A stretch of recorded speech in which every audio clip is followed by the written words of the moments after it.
So I hope by now we're starting to get a feel for where the course was going from the start. The whole course is all based upon, in many ways, trying to understand how chemical reactions occur and seeing it from a theoretical perspective.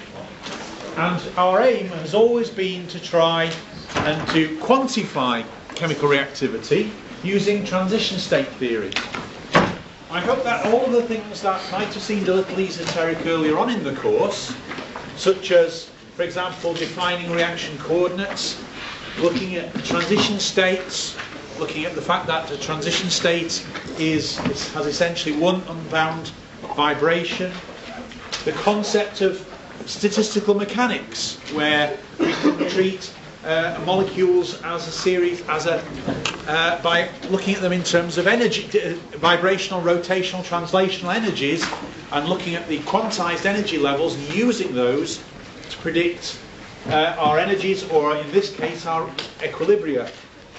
So I hope that you've seen all of the different components coming together. But today's lecture is now going to progress. First of all, I'm going to dot the I's and cross the T's on transition state theory. There are just a couple of little things outstanding that I'd like to bring to your attention. But for the rest of the course, I really want to try now and say, well, this is all well and good for nice, simple chemical reactions. What about electron transfer reactions? Transition state theory has been adapted to work for many different problems. Transition state theory in its basic form, as you see it, as we've learnt it here, is not perfect. But it is very, very good considering what we've actually put into it. So there are additions to the theory, there are modifications to make it work in the cases that it doesn't work. And one of the cases that it shouldn't work is electron transfer. And that's where we're going to go now towards for the last two lectures. To do that, let me just start off again with looking at the Eyring equation that we developed yesterday. Hopefully now we can understand what we've been trying to do. We've been trying to compute the rate constant for a bimolecular reaction. And we discovered that we can describe that in terms of an equilibrium between a transition state and the reactants, and we can do that quantitatively if we decide to look at it in terms of partition functions. When we look at it in terms of partition functions, there's a little trick we can make to actually make the formula very, very simple, and that's to recognise that in the transition state, one of the energies, one of the degrees of freedom, is not a vibration after all, it is a rotation. And when we do the mathematics to do that, this results in a very, very simple temperature-dependent term, kT upon H, describing the temperature dependence of our chemical reaction. And finally, because our transition state is so many kilojoules per mole higher in energy than our reactants, we have a Boltzmann factor on the end here, this e to the minus delta E term, to account for the fact that we've got to go uphill. We've got to put some energy into the reaction to get to the transition state. There were some minor details. We have to account for the fact that we are working in standard states. Our reaction is going to occur in a molar volume. Everything we want to work with is going to be molar, so we have to accept that all of our quantities are going to be in a molar volume. As we might expect, though, the rate constant doesn't depend upon how big a reaction we have. Whether we have 1 mole or 100 moles, essentially the rate constant, of course, is the same. And so, not surprisingly, although V appears in this equation, it does actually cancel out. And we'll see that explicitly in next week's week after next workshop. So what's wrong with Eyring's equation? Well, notice in these partition functions there was something you had to do last year. When you were looking at reactions, when you were looking at partition functions, there was the rotational partition function, which had a whole lot of garbage on the numerator, and there was a thing called the symmetry number on the denominator. And you did several problems. You did in the tutorial sheet trying to calculate the symmetry number. So for example, for an O2 molecule, which is OO, that has two ways of rotating. There are two distinguishable or indistinguishable ways in which O2 can exist. So the symmetry number would be 2, because it could be either way around. Now this poses quite a difficult problem for us when we start to look at chemical reactions. And let's, for example, consider the H plus H2 reaction, and let's label these atoms as if we could. Imagine we could label these atoms. So I'll label them 1, 2 and 3, and that could go via two different transition states. We could have the hydrogen attack the H2 end, or the hydrogen 1 could attack the H3 end. So there are two ways in which that could happen. Similarly, we could react a deuterium atom, and again with H2. I'll label it the same way, and again that would go two different ways. That will be D,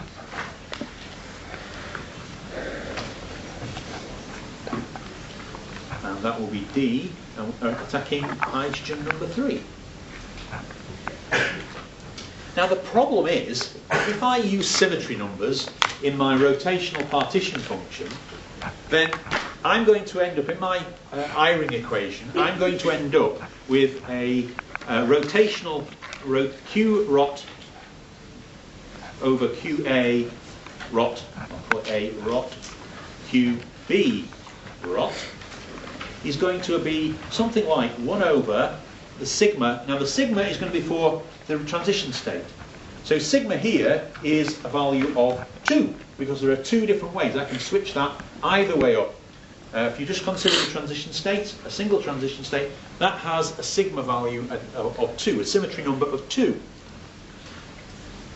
The hydrogen atom, or the hydrogen molecule, let's say, that A has a sigma value of 2. The hydrogen atom has a sigma value of 1. So I would end up with a formula that went something like this, and that would give me a symmetry number, hopefully, of, sorry, that should be 2, of 2. That should come out to be 2. To be 1. That's right. Good. So this is 1 over something over sigma, something over sigma, something over sigma, and at the end of the day, the symmetry part, the symmetry part of it is going to equal 1. I can do the same thing for the bottom reaction, and this one would be approximately equal to, well, again, the transition state, though, this time has a value of 1. You can see how it's not the same if I flip it over. This is not symmetrical about this axis here. It's not symmetric at all. So that's 1 over 1. But the hydrogen atom and the hydrogen molecule are the same. And that would lead to a symmetry number of 2. Now that implies that within the Eyring equation, we're going to have a factor of 2, which is essentially saying that this deuterium reaction should occur at twice the rate of the hydrogen reaction. And that's clearly nonsense. That is absolutely clearly nonsense. Why would deuterium react faster, twice as fast? And remember here, this is just on pure symmetry considerations than hydrogen. And it's rubbish. Doesn't work. So we can't easily use symmetry numbers. Well, we could, but you'd have to be thinking about it an awful lot. So we don't want to use symmetry numbers. We want to use something else. And the way to get around this is to use something which we're going to call the symmetry factor. L, statistical factor L dagger. in the ironing equation. We're just going to multiply, we're going to forget about sigma altogether. So take that out of all of our rotational partition functions. So that's nice. And we're going to replace it by an overall factor of L dagger right at the front of the ironing equation. How does L dagger work? Well, L dagger basically says, how many ways can I form a transition state? So you'll see from my purple and green reactions here that the H plus H2 reaction can form two symmetry equivalent or indistinguishable transition states. So I would therefore call that this value, I would say, well, that's easy then. That will occur with a symmetry factor of 2. Because there are two ways in which I can go from reactants to products. So my rate constant will be twice as big. Similarly, for the deuterium reaction, there are two ways in which I can form a transition state. So again, L is 2. Because these are the number of indistinguishable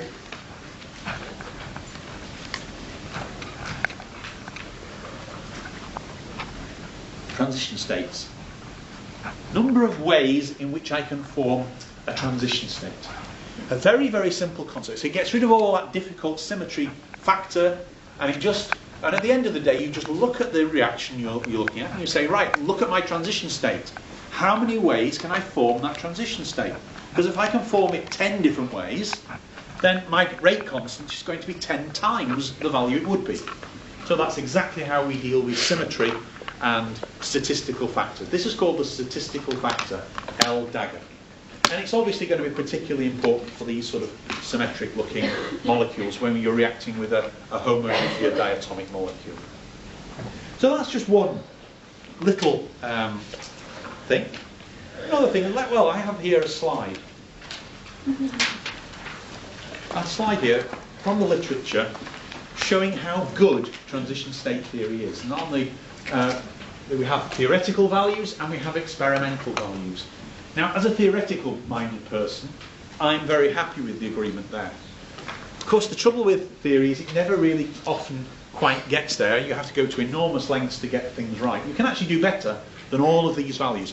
All of these values and the theoretical ones are this very, very basic transition state theory.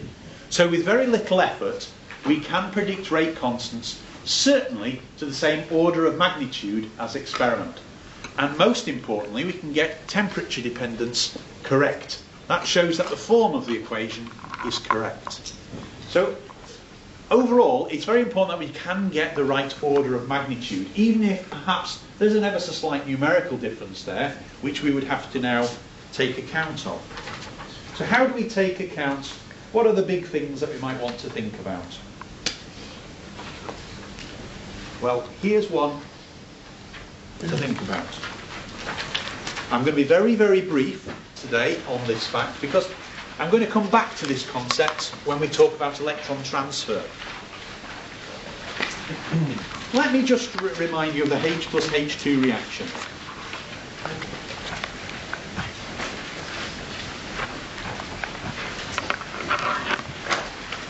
And we have a potential energy surface, like this. There we go. There's my potential energy surface with my reactants and my products.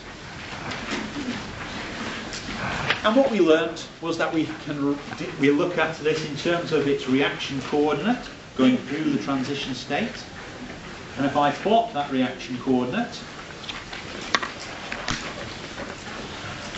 with respect to potential energy,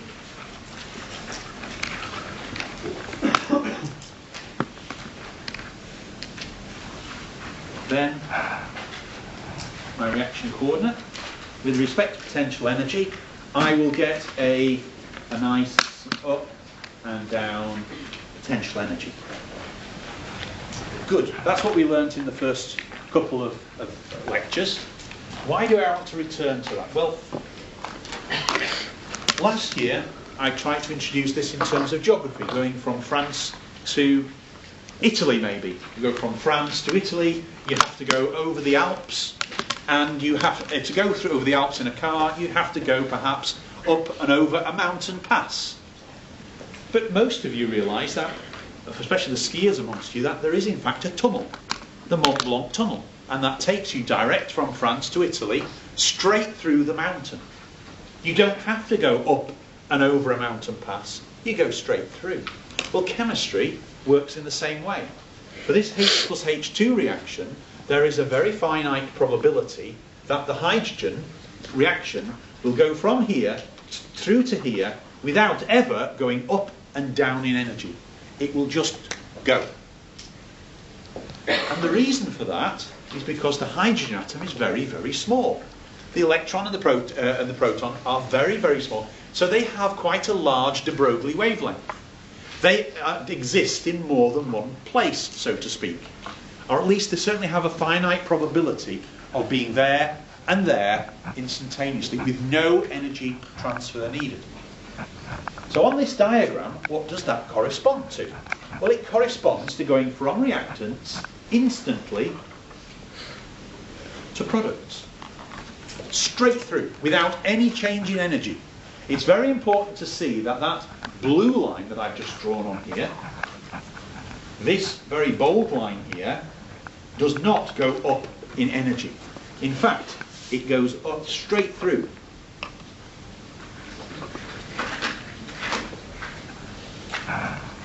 It tunnels through. That's how we would represent it. It just goes from A to B direct. It does not go up over the mountain and down. It goes essentially straight through. Perhaps a better description I would prefer people to understand is that 1 second you're there,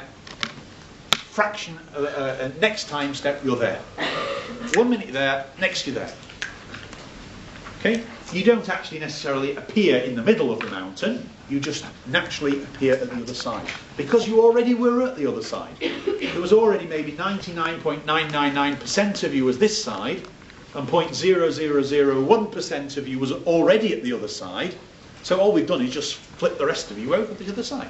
That's the way quantum mechanics works. And this works in terms of chemical reactions, particularly hydrogen transfer reactions and proton transfer reactions. So how might we adapt transition state theory to account for this fact? Well, here's how. This is actually what we call a semi-classical picture. A semi-classical because we are still incorporating some energy to get some translational energy, some vibrational energy in order to tunnel. So we're going to go up a little bit in energy before we tunnel. And then we'll come back through to products. The thing is, what we're not going to do is to go over the top through the transition state. Now, think about this. When are you most likely to be able to tunnel? Semi-classical. When would you be most likely to be able to tunnel through from one side to the other? Well, the most likely time to tunnel is when the barrier width is just short enough that you can dig through in one go. So imagine a hydrogen atom is this wide, has its wavelength of this much. If the barrier width is this much, then it has a very high probability already of being on the other side. So what the reaction will do is it will put some energy in, normal energy, translation vibrational energy, to the point at which the probability of it being on the other side of the mountain is high enough that it can go without any change in energy. And that's exactly what happens, and that happens in biology. There's been an awful lot of research at Manchester into quantifying this, trying to predict it in enzymatic reactions. And it's definitely happens. This is definitely how quite a lot of protons do transfer in biology this way. So we tunnel rather than classically going over here. So that's classic. This is tunneling. So we might say, well, it's most likely to tunnel when the barrier is thin. If the barrier width is very narrow, because the barrier is very, very steep, then our probability of tunneling will be very, very large. So we might say that our probability of tunneling is our tunnelling factor, which is proportional to the probability of tunnelling, is going to be proportional to the wave number at the transition state, which is the force constant, the shape, the curvature of this potential energy surface at the transition state, which is this new bar character here. Now, if you're ever asked to use this formula, do remember that what that means. So, nu bar hash is an imaginary number. Okay, it's an imaginary number, remember. It's an upside down, unbound vibration. So the modulus of nu bar, this modulus sign with the vertical bars, just turns it into a positive centimetres to -1, and it removes the I. It's called the modulus, or the absolute value, the norm of that value. So all we're doing is removing the I symbol. It's no longer the square root of -1, it just becomes positive. And this formula then is very, very easy. Planck's constant, speed of light, the frequency of which you would cross the transition state, or in other words, the shape of that curvature, the unbound vibration, but make it positive. What do you do with this tunnelling factor? Well, it's quite simple. Just as we did with a transmission coefficient, we simply multiply it by our classical value, and this, of course, is plus tunnelling. So our rate constant with tunnelling just becomes the classical transition state theory times this extra factor. And this is the most simple correction, called the Wigner correction. It's something you can do instantly. If you've got the data to already solve transition state theory, then you've already got the data to look at this tunnelling correction. There are some very, very elaborate theories, I'm sure you'll be happy to know. And just to give this a bit more flavour, I just want to give you a bit of chemistry, very, very briefly. So I've only got a minute to do this. This is a bit of chemistry. Imagine CH, and you can have your C in the middle of some enzyme. What about CH bond cleavage? How do you look at CH bond cleavage in physical organic chemistry?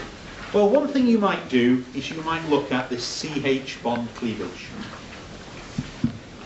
So, first of all, let's have a think about the CH cleavage. Well, let's start off with CH down here, and with CH, with a hydrogen, we would start off with some 0-point energy, and we would go classically up and over the barrier to react to products. And if you were a physical organic chemist, you might well work with something called the kinetic isotope effect. Kinetic isotope effect, which is equal to the rate with using a hydrogen compared to the rate constant using a deuterium. So let's have a think. What might happen if we use deuterium instead of CH? Will it be a faster reaction, or will it be a slower reaction? What do you all think? All those who think it's a faster reaction. All those who think it's a slower reaction. Excellent, you've been learning physical organic chemistry well. And that is because it has a smaller 0-point energy, so it has a bigger barrier to overcome. And if you put in typical values for this reaction, typical rates for the CH reaction compared to the CD, you will get typically classic will equal about 7. And this is due to 0-point energy differences. now go and measure it in alcohol dehydrogenase or some reaction, some enzymatically catalyzed reaction, which does essentially the same CH bond cleavage, and you measure the kinetic isotope effect, and you will obtain a value. You will find that this value can be as big as 14 to 50. So what's happening? Why does hydrogen go well, what are we talking about? We're talking about double to 5 times faster than it should do. Because it tunnels. How does it do it? Well, will hydrogen tunnel more or less than deuterium? What do you think? Will hydrogen tunnel more or less than deuterium? More. More, because it's a smaller mass, so it has a bigger de Broglie wavelength. It has more probability of being in 2 places at once. Deuterium is heavier, so it has a smaller de Broglie wavelength and less probability of being in one place than another. And we can actually represent that on my graph here as hydrogen would go perhaps through here and go at a lower energy than, I'm going to find another pen colour, than deuterium, which has to tunnel at a higher energy. So you get a doubling of the effect. You get 0-point energy effect and you get some tunneling effect. And this is proven. This happens. This is really quite natural. And you can account for it and you can quantify it. And essentially, at the end of the day, this will always be, we tend to write kappa, our transmission coefficient,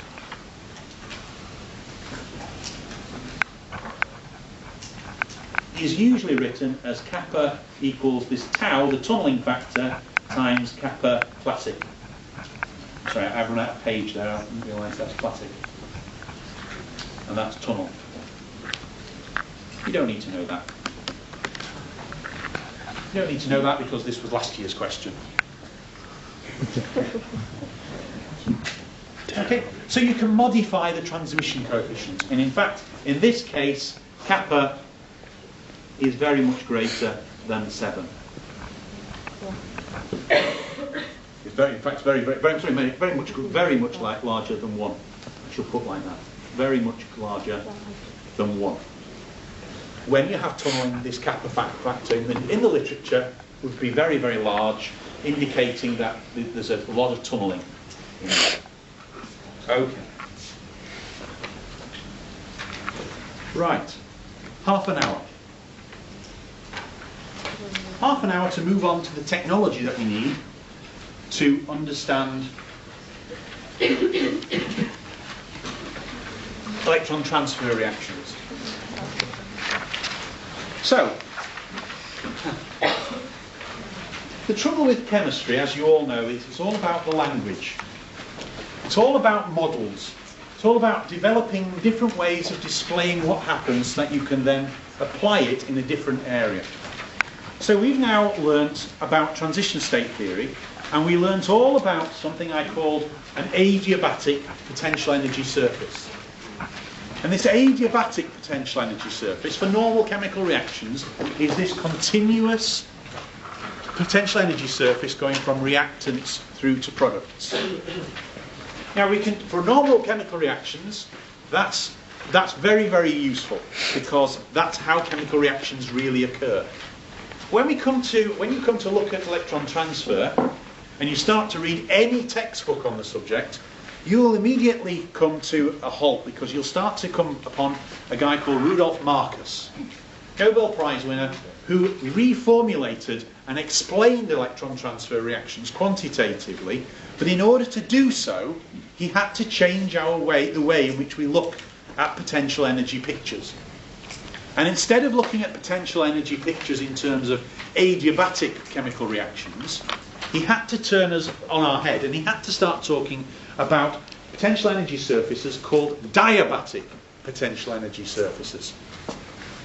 So electron transfer is very, very simple. What I think is hard is getting your head around the technology or the description in terms of these diabatic potential energy surfaces.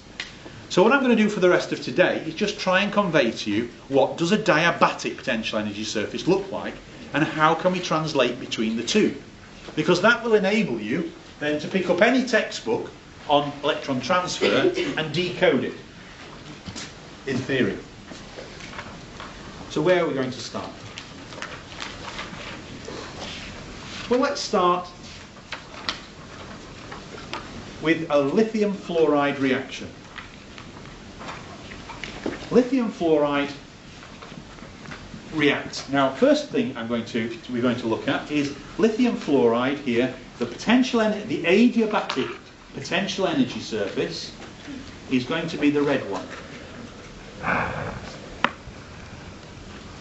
That is our adiabatic potential energy surface. And you can see that lithium fluoride starts out as lithium radical plus F dot. So, a homolytic fission of the bond. Each bond has Li dot and F dot. The interesting thing about these very, very simple reactions is what happens in the products. Well, in the products, lithium goes to lithium plus F minus. It's ionic in the products. So we start out with two lithium and a lithium atom and a fluorine atom, and by the time they've come together, they have formed an ionic compound. Well, this is first year work. This is valence bond theory. And the adiabatic potential energy surface describes that change, the wave function for that change, as a nice continuous potential energy surface. Now the question is, can we describe that in terms of two different surfaces? Can we describe this in terms of an ionic surface and a covalent surface? And these are going to be what we're going to call the diabatic surfaces. So, let's first of all look at the ionic surface. Well, clearly, in this region of the potential energy surface, down here, that part of the potential energy surface describes what is essentially an ionic lithium fluoride. The problem is, as you stretch that bond, the energy of lithium fluoride goes up. And up, and up, and up, and up, and up, and up.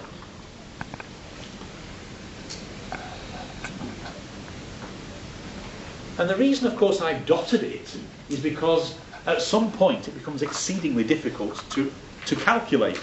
Because the whole point about the dotted part of the ionic potential energy surface is that I forced the electrons to stay on the fluorine rather than on the lithium. And that's a difficult calculation to do. Nature doesn't do it. So if we're going to actually plot these and study them, then we're going to have to do quite a difficult calculation, which is going to force the electrons to stay on the fluorine, not on the lithium. And that's why I've dotted it, because in a way it's a sort of a theoretical idea. This ionic surface does continue up and up and up and up. Similarly, the covalent surface. Well, the covalent surface, lithium plus F dot. I'll do it in purple here. Well, we're happy down here. That part is definitely covalent. But as we squeeze those two radicals together, those two atoms together, there's going to be a point at which the electrons want to become ionic. They want to transfer to the fluoride. They don't want to stay one on the lithium and one on the fluorine.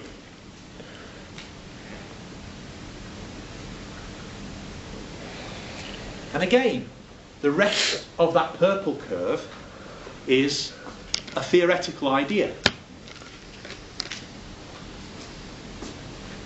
So the green curve, and this one here, is the covalent curve.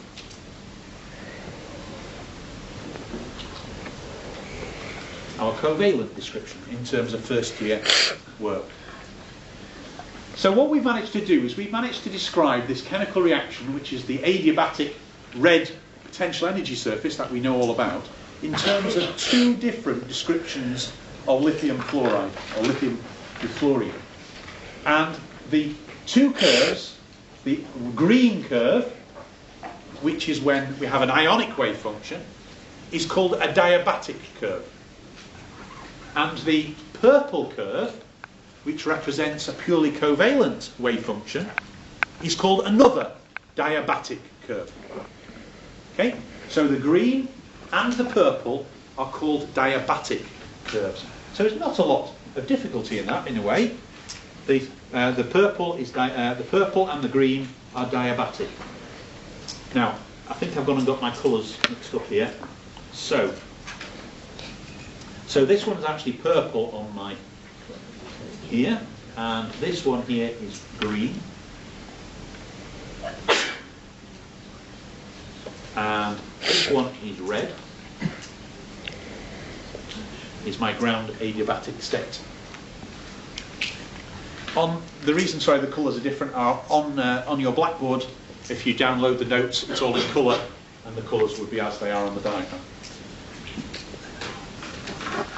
So what else is interesting here? Well, there's one curve here that I haven't mentioned yet. It's like all of chemistry. If you start off with two orbitals and bring them together to form a molecular orbital, for example, two atomic orbitals coming together to form molecular orbitals, two atomic orbitals go to two covalent or molecular orbitals. So here I have two diabatic potential energy surfaces coming together and being combined. Well, it's logical that they would therefore form two adiabatic curves. And we've described one. One is the ground state, one is the red curve, and there's another one, and the other diabatic state is going to be this, going to be here, the blue one.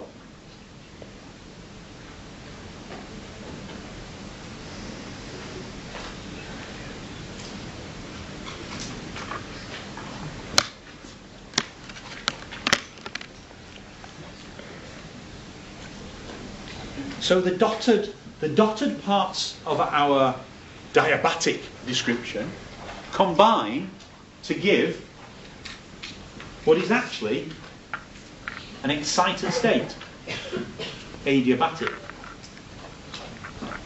state. And the laws of quantum mechanics, in this region where everything would have crossed, tells us that von Neumann told us that if you have two adiabatic states of the same symmetry, then they cannot cross. There will always be an energy gap between them. So there will always be an energy gap between our red adiabatic curve and our blue dotted adiabatic excited state curve. They will never cross. They cannot ever cross. If you want to change your molecule from the ground state to the excited state, it will have to jump to a higher energy. You'll have to go from the adiabatic state to the blue dotted excited state. But do notice that the diabatic states can cross. And the reason that they can cross, and you can have the same energy in both of those, is because they are not solutions of the Schrödinger equation. They are our model curves. And I have to emphasise that point, because people sometimes just get a little confused. The adiabatic ones are real solutions to the Schrödinger equation. They're real. The diabatic ones are model curves to try and help us to understand the chemistry that's going on underneath the hood. Let's look at another case, a more difficult case. There we go. It's another reaction. It's a classic textbook example.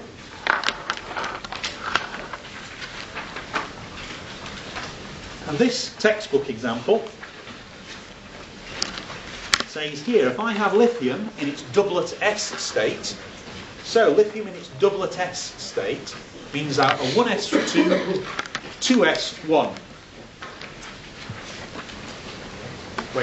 state. 1s2, 2s1 is lithium doublet S.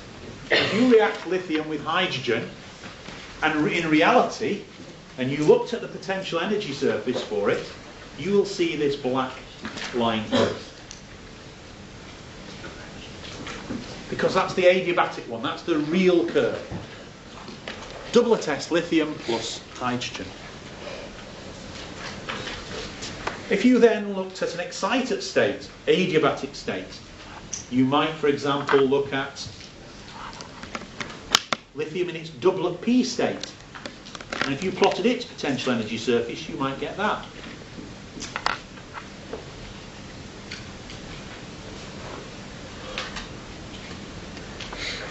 And I can go on. There are other excited states possible here.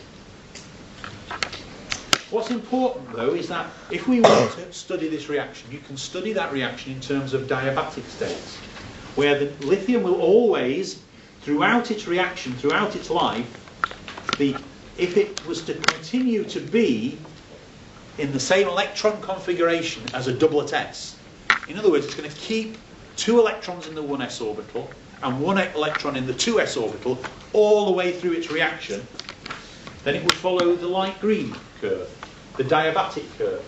And I think you can probably see that actually the other diabatic curves, so for example this lithium plus ionic curve, diabatic description, model, the model of the reaction where we always keep everything ionic,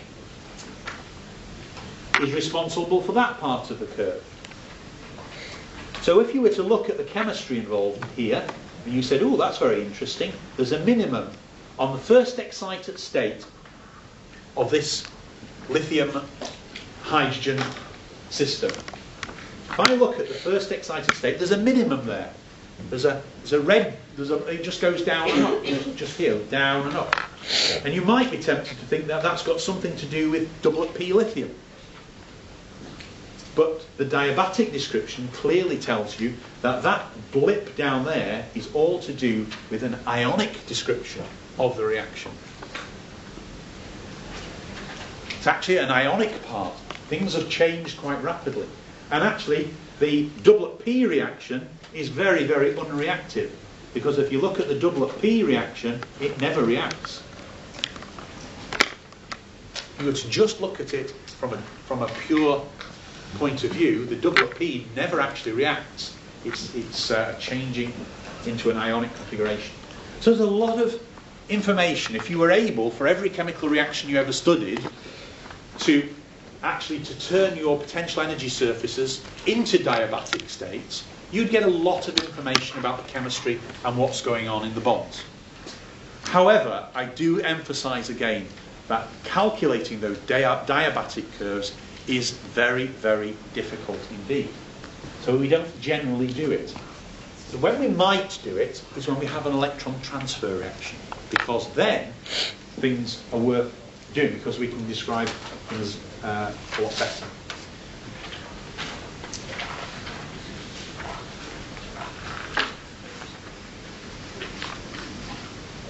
Okay.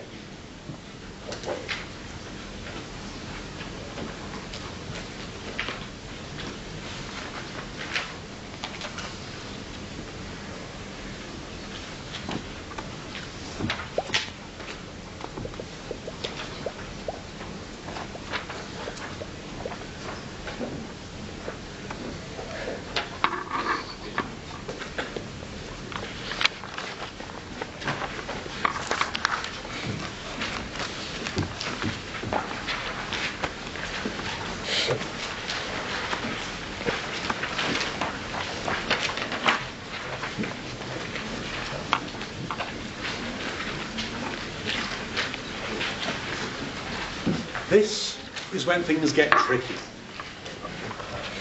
Because not surprisingly, it won't surprise you that at this stage I want to start getting quantitative. So I've just jumped one slide ahead, so we'll come back to the other slide next time, because this will take me a little bit of time just to get going and try and explain to you what's going on. So what are we trying to do here? What I want to do is I want to actually quantify and actually understand the interactions between these different curves. I would like to be able to predict an adiabatic ground state energy curve from two diabatic curves. So if I gave you two diabatic descriptions of the system, I want to be able to turn those into the potential energy surface that we know and love, the adiabatic one. So I want to have two diabatic curves. I'm going to draw one in orange. Okay. That's my first diabatic curve.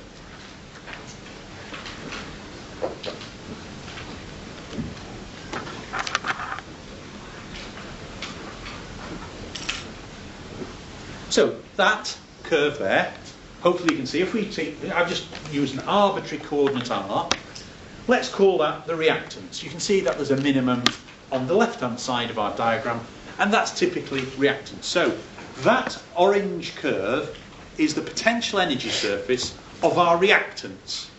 And no matter how much we stretch and do and change the structure, they always have the electronic structure of the reactants.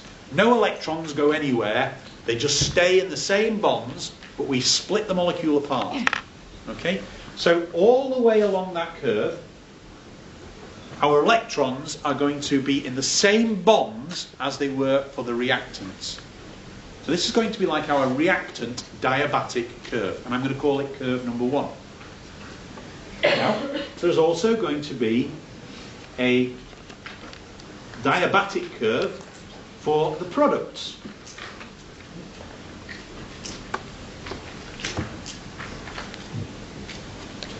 I'm going to call that number 2.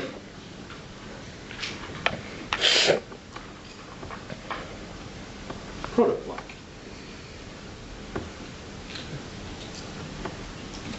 Diabatic 1 was reactant-like.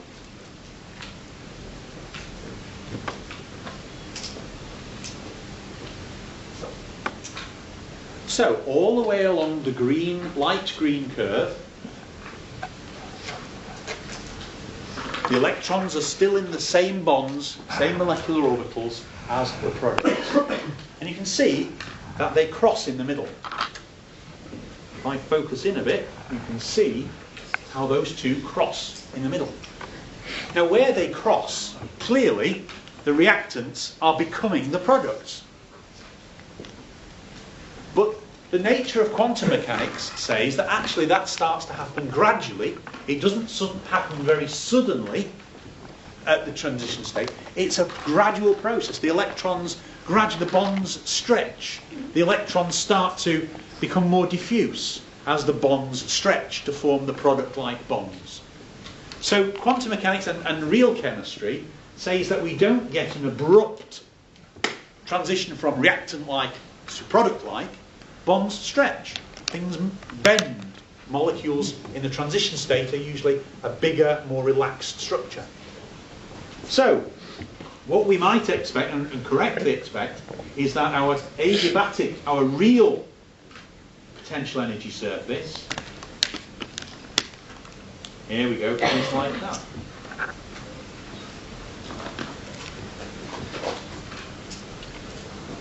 Ground state adiabatic.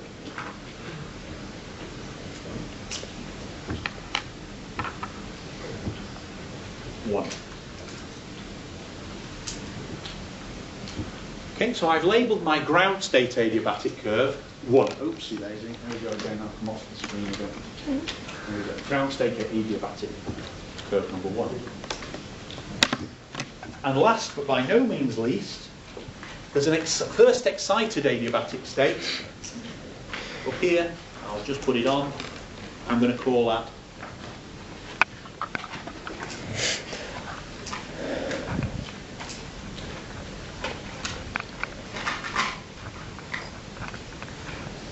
I'm going to call that 2. So I want you to understand the diagram. The diagram is a very, very simple.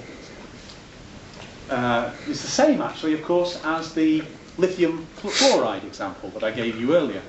But now I've generalised. I've called them state 1, state 2, adiabatic 1, diabatic 1, etc. Now, I am going to label the energy of diabatic state 1 all the way through. I'm going to label that energy H11. So the energy of the diabatic state is going to be labelled H11. I'm not going to label it H1 because of the way that things work in quantum mechanics. I'm going to call it H11. Now those of you with a sharp eye will notice on the top right hand side there a secular determinant, Huckel theory. And that's why we can work this way. We're actually going to do the simplest bit of Huckel theory on these curves to combine them together. So H11 is actually formally the Hamiltonian of diabatic state 1. And remember, the word Hamiltonian essentially means total energy. It's a description of the total energy. So H11 is the energy of diabatic state 1. And not surprisingly, somewhere on this diagram there will be H22 telling you that this is the energy of diabatic state 2. And there, lurking underneath somewhere, is the energy of the adiabatic state, which I've labelled E1, the ground state, and lurking up there is the energy of the first excited state, which I have labelled E2. So I have 4 different energy curves, 4 different potential energy curves. The diabatic ones labelled with H's because they're actually Hamiltonians. They're not real energies because they're models. I cannot solve the Schrödinger equation for them individually, so I cannot call them E for energy. I can only talk about them in terms of interactions, and that's why I call them H, and I'm having to resort to this idea of the Hamiltonian to describe what energy they would have. Whereas the 2 adiabatic states, I can label E1 and E2 because they are real solutions of the Schrödinger equation. That was lecture 1. They are real solutions and real energies. And that's the difference between our labelling. That's an excellent place to stop. Before next time, we'll go on to talk about H12.